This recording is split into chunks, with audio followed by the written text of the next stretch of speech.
Good morning, everyone. Thank you for jumping on with us this morning to listen to Julia speak about our coronavirus workers comp updates. Just going to give just a brief overview of some things, and then if anybody has any questions, feel free to ask them as we go. You can unmute yourself, or you can ask questions in the chat box, and I will see them and get those questions to her. And then again, we will be recording this, so it'll be on our website, and I'll also send it out to everybody that registered. So Julia, take it away. Excellent, thanks Jen. Well, hello again, my name is Julia Bowling. I am a program manager with CareWorks Comp. If you are aware or not aware of us, CareWorks Comp, we're a workers' comp third-party administrator in Ohio. Assisting our employers really with every aspect of workers' comp and unemployment, and that includes claims administration and rates. And I'll start off by saying, I mean, just like everything else in life, right now, workers' comp is as fluid as anything, and there's changes coming out and kind of rumors of changes coming out left and right. So the information I have right now is what we know today. I will continue to provide Terry and her team updates, and those updates are made on the website, but by all means, if you have questions, feel free to contact me directly or call it to our 800 number.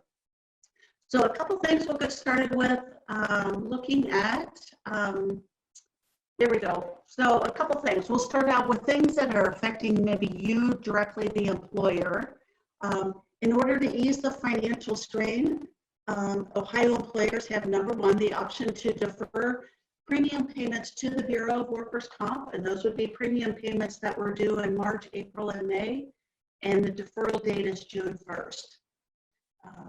This is an automatic deferral, and no application is needed, so if you don't pay, it will automatically be assumed that you want to take part of the deferral. And again, no application is needed. And just as a side note, employers have up until May 15th to change their premium installment schedule with the Bureau. And if you are interested in changing your current premium installment schedule, all you need to do is log into your account.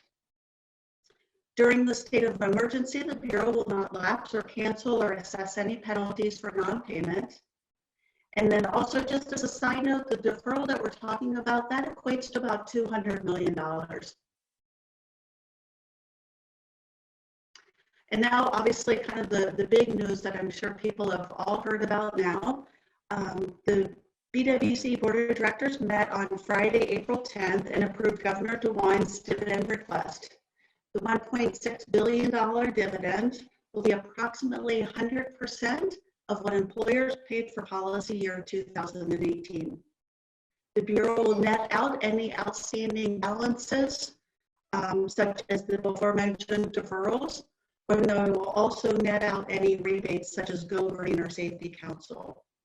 Eligibility for the dividend depends on your policy schedule or policy coverage status as of April 4th.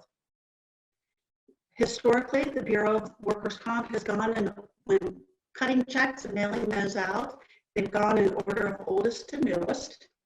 And I've had a couple employers ask about whether or not they have the option to get an electronic deferral, or excuse me, electronic check. And unfortunately, that's not an option. The Bureau will be cutting and mailing out hard copy checks. One last note, if you participate in a group retrospective program, there's some nuances to that in the dividend. So I encourage you to contact me, or if you contact your account executive, they would be able to go through the specifics with you. And again, that's specifically in a group retrospective rating, or we're in a group retrospective rating program in policy year 2018. A couple other announcements. One that is newer and hasn't even made it to the slides, about rates and reported payroll. The Bureau for Workers' Comp, per the Bureau of Workers' Comp, emergency sick leave and expanded FMLA paid to employees under the Families First Coronavirus Response Act are not reportable. This is unlike regular paid sick leave, which is reportable. Effective April 1st through December 31st, the wages a company pays under the Act for sick leave related to COVID are not reportable. Also, leave to care for a child if the school or child care is closed because of the virus is not reportable. Employers must follow the federal government eligibility and documentation guidelines to exclude these wages from their reportable and premium calculations at true-up. Wages reported to the Bureau for premium calculations are obviously subject to verification if they are audited by the BWC. And then lastly, the last bullet point there on page 3 or slide 3, Stephanie McLeod, the BWC administrator, has made the decision to postpone the MCO or Managed Care Organization open enrollment until May of 2021.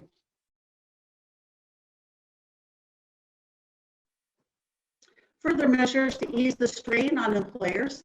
The BWC is waiving various program requirements for the 2019 policy year. These include the drug-free safety program, EM, CAP, etc. In addition, just one more note about the drug-free safety program. The annual report, the deadline for the annual report has been extended to June 1st.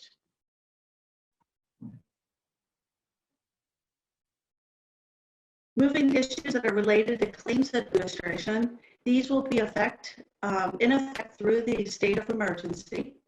In response to the governor's order of elective surgeries and procedures, they have all been postponed to conserve personnel and also postponed for the sake of preserving or conserving equipment such as masks and gowns. In an effort to protect both the injured worker and medical providers, the BWC is temporarily allowing the MCOs to pay on telephonic and telemedicine consults. No MCO prior authorization needed, and the injured worker's home can now be the origination site, which has not been allowed in the past. In addition, the BWC has relaxed requirements for secure communication platform. These services require additional documentation from the provider, but pay at the standard rate of reimbursement. The additional documentation includes the provider noting the state of emergency and the intent to limit exposure. Additionally, relating to claims administration, all forms of injured worker compensation have been extended through to April 30th. And in addition, if a claim has been set for a hearing, rather than personal hearings, the Industrial Commission began telephonic hearings on the 18th.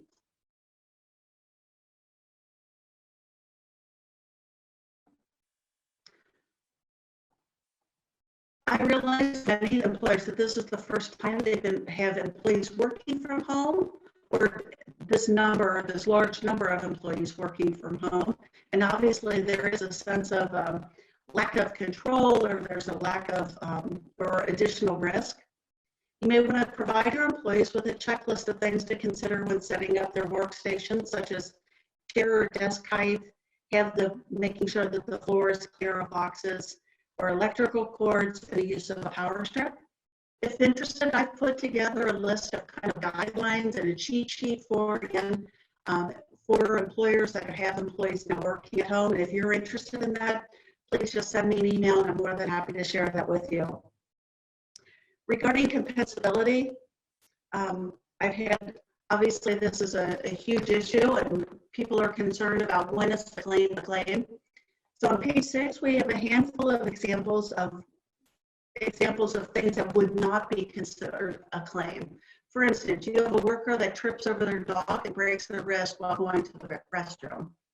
A worker decides to load some dishes in the dishwasher and cuts themselves.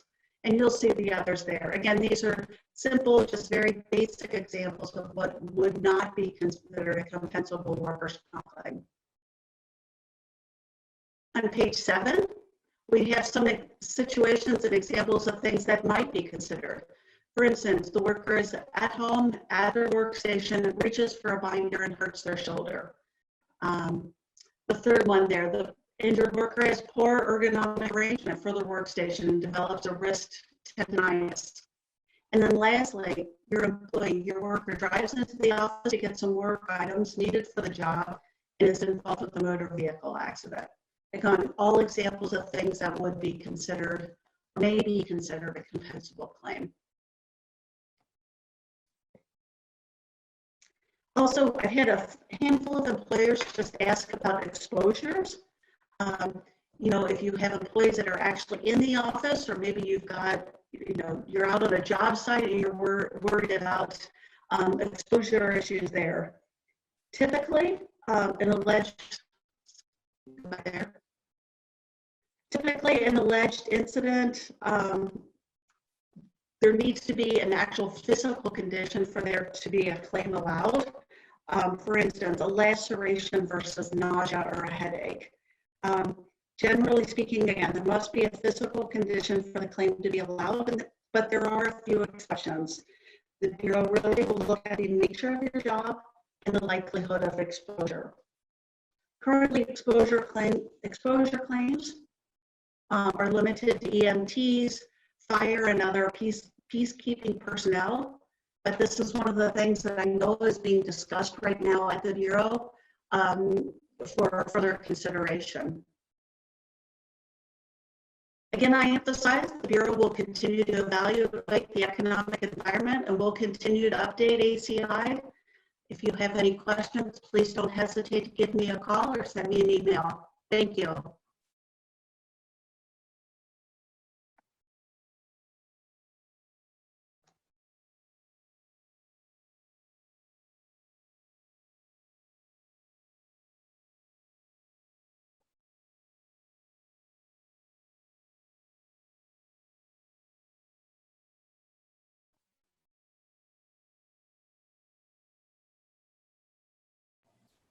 Are you waiting for me? I'm sorry. That's okay. I wasn't sure if there was any questions. Okay, I don't see any in the chat box. Does anybody have any that is on right now? Excellent. Well, you have my information on the slides, and again, I think on the ACI website, so please let me know. All right, yeah, if we get any questions after the fact, I will submit them to you, and then we will have this recording hopefully on the website by the end of today, if not on Monday. So thank you, Julia. Okay, thank you, Jen. Take